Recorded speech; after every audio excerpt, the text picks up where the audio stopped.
பிரியமானவர்களே, ஆண்டவராகிய இயேசு கிறிஸ்துவின் நாமத்தினாலே உங்கள் யாவரையும் அன்போடு கூட நான் வாழ்த்துகிறேன். ஆண்டவர் கிருபையாய் நமக்கு கொடுத்த இந்த புதிய நாளுக்காக முதலாவது நாம் ஆண்டவருக்கு நன்றி சொல்லுவோம். இளைப்பாறுதல் தரும் தேவா, களைத்தோரை தேற்றிடுமே. இளைப்பாறுதல் தரும் தேவா, களைத்தோரை தேற்றிடுமே. சிலுவை நிழல் எந்தன் தஞ்சம், சுகமாய் அங்கு தங்கிடுவேன். சிலுவை நிழல் எந்தன் தஞ்சம், சுகமாய் அங்கு தங்கிடுவேன்.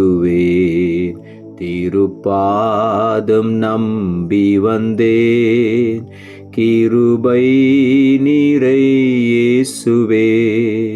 தமதன்பை கண்டடைந்தேன் தேவ சமூகத்திலே. இந்த நாளுக்கு இந்த ஆண்டவர் கொடுக்கிற ஒரு வார்த்தை மத்தேயு எழுதின சுவிசேஷம் 11ஆம் அதிகாரம் 28வது வசனம்.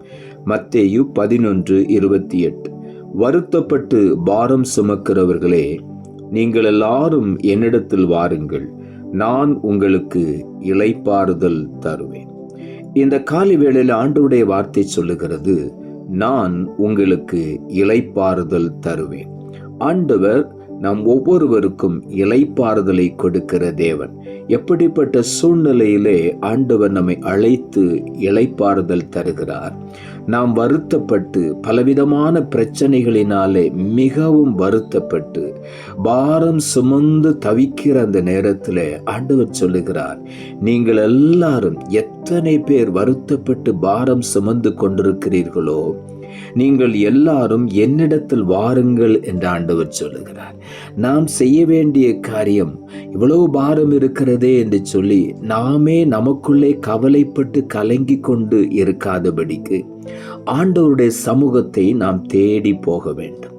அவர் சொல்லுகிறார், அந்த பாரத்தை என்னிடத்தில் கொடுத்து விடு என்று, நான் உனக்கு இளைப்பாறுதல் தருவேன் என்று சொல்லுகிறார். இந்த காலை வேளையிலே இளைப்பாறுதல் இல்லாமல் இருக்கிற ஒவ்வொருவருக்கும் ஆண்டவர் இளைப்பாறுதல் தருவேன் என்று வாக்கு பண்ணி இருக்கிறார். அவர் பொய் உரையாத தேவன். இந்த காலை வேளையிலே நம்முடைய பாரங்களை எல்லாம் ஆண்டவருடைய சமூகத்தில் நாம் இறக்கி வைப்போம். ஆண்டவர் நம்மை அழைக்கிறார். இந்த காலை வேளையிலே இளைப்பாறுதல் தரும்படியாக எங்கெங்கேயோ தேடி ஆறுதல் கிடைக்கும் என்று அலைந்து திரிந்த நாட்கள் போதும். ஆண்டவருடைய சமூகத்தில் ஓடி வந்து விடுவோம். அவருடைய பாதத்திலே நம்முடைய பாரத்தை வைத்துவிட்டு அவர் நமக்கு கொடுக்கிற இளைப்பாறுதலை இந்த காலை வேளையிலே நாம் பெற்றுக்கொள்வோம்.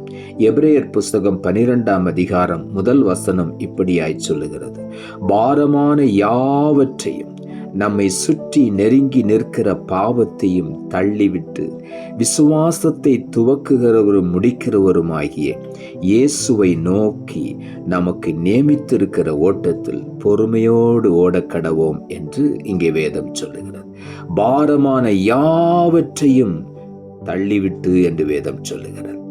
ஆண்டவர் சொல்லுகிறார், எல்லாரும் என்னிடத்தில் வாருங்கள். நாம் ஆண்டவர் அழைக்கும் பொழுதே அந்த பாரத்தை தூக்கி எறிந்து விட வேண்டும். பாரமான யாவற்றையும் நம்மை சுற்றி நெருங்கி நிற்கிற பாவங்களையும் உதறி தள்ளிவிட வேண்டும். எல்லாவற்றையும் தள்ளிவிட்டு ஆண்டவராய் இயேசுவை நோக்கி நாம் வரும் பொழுது அவர் நமக்கு இளைப்பாறுதல் தருகிறார். அவரே விசுவாசத்தை துவக்குகிறவர், அவரே விசுவாசத்தை முடிக்கிறவர்.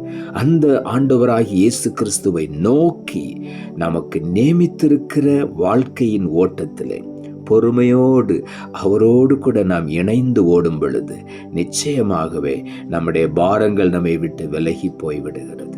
நம்முடைய வருத்தங்கள் நம்மை விட்டு விலகி போய்விடுகிறது. ஆண்டவர் நமக்கு இளைப்பாறுதலை தருகிறார். ஏசாயா தீர்க்கதரிசன புஸ்தகம் 44ஆம் அதிகாரம் 22ஆம் வசனம் சொல்லுகிறது, உன் மீறுதல்களை மேகத்தை போலவும் உன் பாவங்களை கார் மேகத்தை போலவும் அகற்றிவிட்டேன். என்னிடத்தில் திரும்பு, உன்னை நான் மீட்டு கொண்டேன் என்று ஆண்டவர் சொல்லுகிறார். ஆண்டவர் தம்முடைய விலையேறப்பட்ட இரத்தத்தை கிரயமாய் கொடுத்து நாம் ஒவ்வொருவரை மீட்டு கொண்டு விட்டார். அந்த உண்மையை நாம் அறிந்து கொள்ள வேண்டும். ஆகவே தான் ஆண்டவர் சொல்லுகிறார், உன் மீறுதல்களை மேகத்தை போல நான் அகற்றிவிட்டேன், உன் பாவங்களை கார்மேகத்தை போல ஏற்கனவே நான் அகற்றிவிட்டேன். ஆகவே என்னிடத்தில் வா, என்னிடத்தில் திரும்பி வா என்று சொல்லுகிறார். என்னிடத்தில் திரும்பு, உன்னை நான் மீட்டு கொண்டு விட்டேன். ஆகவே இனி அந்த பாரத்தையும் பாவத்தையும் நீ சுமக்க வேண்டிய அவசியமில்லை. எல்லாவற்றையும் விட்டுவிட்டு என்னை நோக்கி ஓடி வா, நான் உனக்கு இளைப்பாறுதல் தருவேன் என்று இந்த காலை வேளையில் ஆண்டவர் சொல்லுகிறார். ஆகவே ஆண்டவரை நோக்கி நாம் வருவோம், இளைப்பாறுதலை பெற்றுக் கொள்வோம். யோவான் எழுதின சுவிசேஷம் 6ஆம் அதிகாரம் 37ஆம் வசனம் சொல்லுகிறது, பிதாவானவர் எனக்கு கொடுக்கிற யாவும் என்னிடத்தில் வரும், என்னிடத்தில் வருகிறவனை நான் புறம்பே தள்ளுவதில்லை. ஆகவே தான் இங்கே ஆண்டவர் சொல்லுகிறார், எல்லாரும் என்னிடத்தில் வாருங்கள், நான் உங்களை புறம்பே தள்ளவே மாட்டேன், உங்களுக்கு இளைப்பாறுதல் தருவேன் என்று சொல்லுகிறார். ஆகவே இந்த காலை வேளையில என்னிடத்தில் வருகிறவனை நான் ஒருபோதும் புறம்பே தள்ளுவதில்லை என்று சொன்னேன். ஆண்டவரை நோக்கி இந்த காலை வேளையில ஓடி வருவோம். நிச்சயமாகவே ஒரு பெரிய இளைப்பாறுதலை நாம் பெற்றுக்கொள்வோம். யாத்திராகம புஸ்தகம் 33ஆம் அதிகாரம் 14ஆம் வசனம் சொல்லுகிறது, என் சமூகம் உனக்கு முன்பாக செல்லும், நான் உனக்கு இளைப்பாறுதல் தருவேன். ஆண்டவராகிய தேவன் மோசையை பார்த்து இந்த வார்த்தையை சொல்லுகிறார்.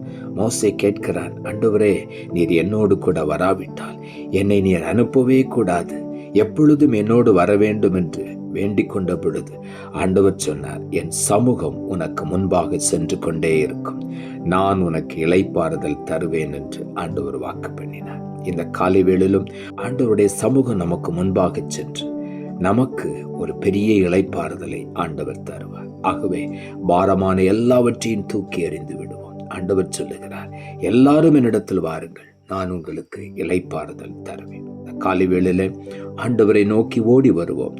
அந்த விலையேற பெற்ற இளைப்பாறுதலை நாம் இலவசமாய் பெற்றுக்கொள்வோம். நிச்சயமாகவே ஆண்டவர் நம்மை ஆசீர்வதிப்பார். நாம் ஜெபிப்போம். அன்புள்ள ஆண்டவரை, கிருபையாய் நீர் கொடுத்த இந்த புதிய நாளுக்காய் மறுபடியும் உமக்கு நன்றி செலுத்துகிறோம். ஆண்டவர் கொடுத்த ஜீவனுள்ள வார்த்தைக்காக நன்றி. வருத்தப்பட்டு பாரம் சுமக்கிறவர்களே, நீங்கள் எல்லாரும் என்னிடத்தில் வாருங்கள், நான் உங்களுக்கு இளைப்பாறுதல் தருவேன் என்ற வார்த்தையை கொடுத்தேன். வசனத்தை கேட்டுக்கொண்டிருக்கிற ஒவ்வொருடைய வாழ்க்கையிலும் இதுவரையிலும் வருத்தப்பட்டு சுமந்த பாரங்கள் எல்லாவற்றையும் ஆண்டவருடைய பாதத்தில் இறக்கி வைத்துவிட்டு இன்றைக்கு ஒரு இளைப்பாறுதலை பெற்றுக்கொண்டு செல்ல ஒவ்வொருவருக்கும் உதவி செய்யும். அந்த இளைப்பாறுதலை இன்றைக்கே ஒவ்வொருவரும் சுதந்திரித்துக் கொள்ள உதவி செய்யும். நீர் அப்படி செய்கிறபடினாலும் உமக்கு நன்றி தாழ்த்துகிறோம். இரட்சகர் இயேசுவின் நாமத்தில் ஜெபிக்கிறோம் நல்ல பிதாவே, ஆமென்.